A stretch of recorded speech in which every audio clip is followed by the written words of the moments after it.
India plus news में आपનું સ્વાગત છે। વડોદરા જિલ્લાના સાંકળતા બ્રિજ પાસે ગંભીર ઘટના બનવા પામી।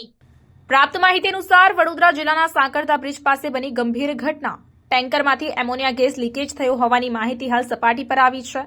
જી હા, બિલકુલ આપને જણાવી દઉં કે નેશનલ હાઈવે નંબર 48 પાસે ટ્રાફિક જામના દ્રશ્યો સર્જાયા છે।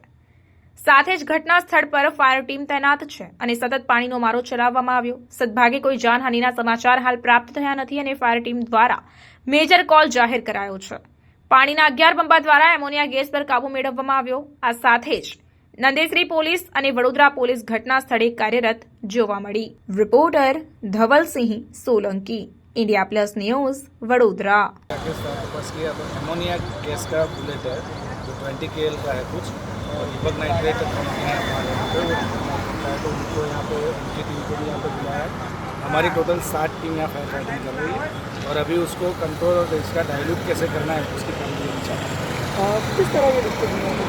वो कुछ बता रहे हैं कि एक्सीडेंट्स की वजह से लीकेज हुआ था, तो देख ले रहे थे। अभी आगे देखना बाकी है, कोशिश कर रहे हैं इधर एक्सीडेंट होने के बाद क्या कर सकते हैं।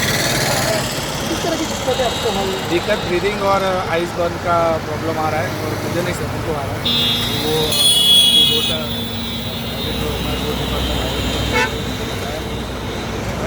कि हो सके उतना कम यहाँ पे करें।